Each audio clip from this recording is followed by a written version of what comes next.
Hello everybody, this is Jim again with Perfect Fitting Shoes, continuing my documentary of my journey through the process of learning how to make shoes, making various items, so I can get to the point today where I want to offer my Matrix collection to the buying public, knowing that we're going to stand behind the product that we sell and you're going to get an unbelievable product that will stand the test of time.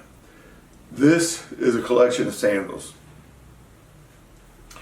Unfortunately, I got sidetracked back in the early 2000s with sandals. Actually, in 1998, I left Chicago and went to Mexico because I had met a factory called by the name of Garces in Chicago, and they told me about their factory in Mexico, and they would be willing to make some samples for me.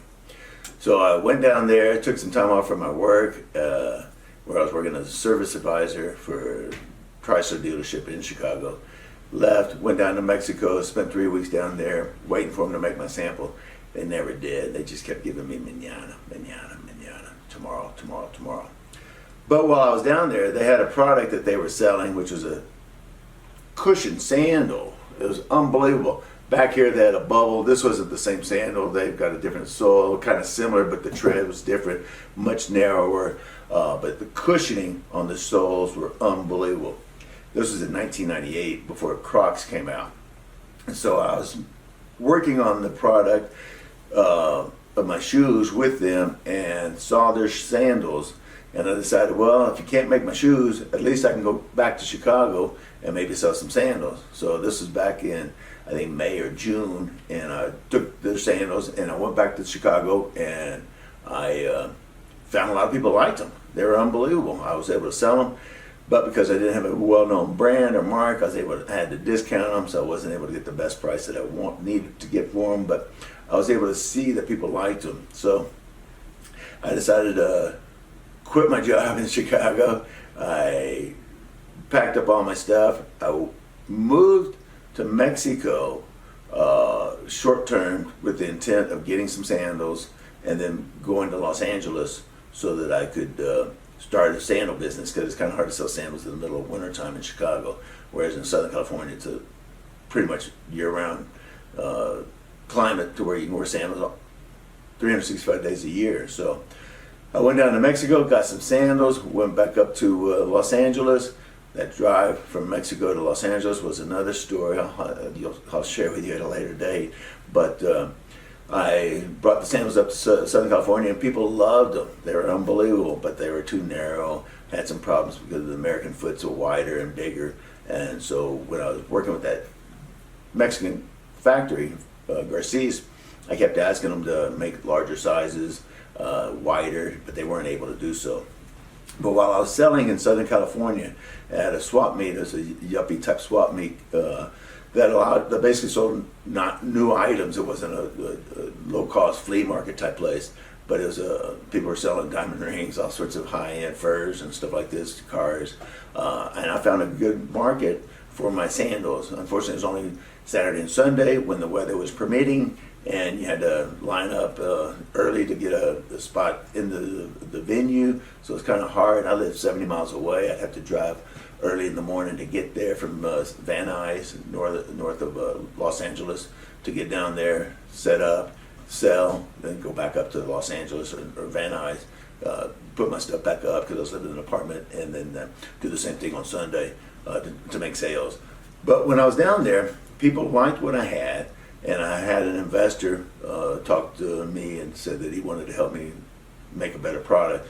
So we invested in some molds, got some molds, and made the molds wider, bigger, and this is what we came up with. We had two options. We were going to go with a thong or a river sandal, and he told me I had to pick one or the other, and I picked the river sandal because there's more options, more variety of designs that you can make with it, whereas the thong I thought it was pretty limited.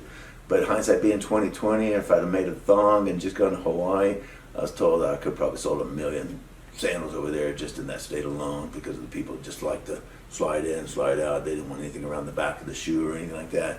So I probably made the wrong choice, because seeing what Crocs was able to do with their soft sole, they were able to just hammer the market and just do phenomenally well. 2002 when they came out. So anyway, this shoe originally had a heel strap. I made the heel strap removable so people could slide into it. This is called the Poseidon. I actually had a guy run a marathon in it, a guy named Bill Peck out of Bountiful, Utah. Ran a marathon, ran multiple marathons in the shoes. Had a bad story about him wearing these in the Seattle Marathon because they were wider, they didn't fit his foot well, so he had to clench his toes, and that was the first race that he didn't finish. And 3 hours and 15 minutes, and we were sitting there trying to take a video or a film or a photo of him crossing the finish lines with the sandals, but he didn't finish because his feet cramped up and he wasn't able to complete the 26 miles. So he wasn't happy, my partner wasn't happy, and it's just another one of those stories. But with these shoes are super comfortable, made out of a synthetic upper, and they lasted really well. You can see a little fading mark here, but these shoes are 20 years old. Same with these right here. And I was able to get a lot of work with them, but the problem we had with these is the soles would delaminate. They weren't one solid piece. This is a rubber outsole and a polyurethane midsole, and we'd have to clean it with a chlorine type agent to clean the demolent, which is anti-seize material, to allow this to slip out of the mold that it was made in, so that it wouldn't just sit inside there and they'd have to grind it out.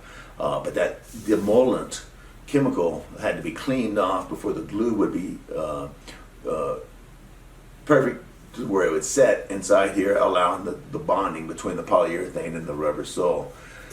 I had problems with the soles not being properly cleaned, so there were times in which they wouldn't seal, and then the soles would separate. And because of this, my partner broke the relationship with me, and there's a video on my website talking about that and what he did, and how I had to overcome that problem, because he was financing most of the capital investments that we had to do when he broke off.